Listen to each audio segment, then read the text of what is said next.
അപ്പോൾ ഇത് നമ്മൾ ആറ്റുകാൽ ക്ഷേത്രത്തിൽ പോയ ഒരു കുഞ്ഞു വീഡിയോ ആണ് കേട്ടോ. ഇത് ഒരു ഷോർട്സിന് വേണ്ടിയിട്ടൊന്നും എടുത്ത വീഡിയോ അല്ല, ജസ്റ്റ് വെറുതെ ഒരു മെമ്മറിക്ക് വേണ്ടിയിട്ട് ഞാൻ അവളുടെ കുറച്ച് ഷോർട്സ് എടുത്ത് വെച്ചെന്നേ ഉള്ളൂ വെറുതെ. അപ്പോൾ ഇത് ഞാൻ തന്നെ സ്റ്റിച്ച് ചെയ്ത് ഞാൻ തന്നെ ഹാൻഡ് വർക്ക് ചെയ്ത ഡ്രസ്സാണ് കേട്ടോ ഇത്. അപ്പോൾ അമ്മയുടെ പഴയ സാരി വെട്ടി തയ്ച്ചതാണ്. അപ്പോൾ ഇവളിതിന് ഇടാൻ പോകുന്നില്ല, അതുകൊണ്ട് ഒരു മെമ്മറിക്ക് വേണ്ടിയിട്ട് ഞാൻ എടുത്ത് വെച്ചതാണ് കേട്ടോ. അതേ ബാക്കിൽ എന്നൊക്കെ ഞാൻ ഹാൻഡ് വർക്ക് ചെയ്ത് കൊടുത്തിട്ടുണ്ട്, നിഹാരിക്ക.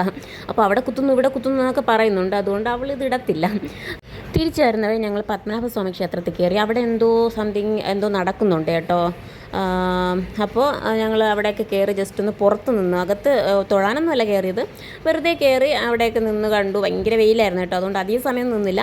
പിന്നെ അവിടെ അടുത്ത് തന്നെ ഒരു ഹോട്ടലിൽ നിന്ന് ഫുഡൊക്കെ കഴിച്ചിട്ട് തിരിച്ച് വരികയാണ് കേട്ടോ ഇത്. പക്ഷേ നല്ല ഭംഗിയുണ്ടായിരുന്നു കേട്ടോ. നമ്മൾ ഈവനിങ് ടൈം പോയിരുന്നെങ്കിൽ നന്നായിട്ട് എൻജോയ് ചെയ്യാൻ പറ്റുക. ശരിക്കും യൂട്യൂബിൽ ഇടാമെന്ന് കരുതിയിരുന്നെങ്കിൽ ഞാൻ കുറച്ചുകൂടെ ഡീറ്റെയിൽ ആയിട്ട് എടുത്തേനെ, പക്ഷേ ഞാൻ പ്രിപ്പയർഡ് ആയിരുന്നില്ല കേട്ടോ, ഇടാമെന്ന് കരുതിയതല്ല. അപ്പോൾ നിൽക്കുന്നത് എന്തൊക്കെയോ പറഞ്ഞുകൊണ്ടിരിക്കുകയാണ് കേട്ടോ, ഞാൻ വെറുതെ വീഡിയോ എടുത്തതാണ്.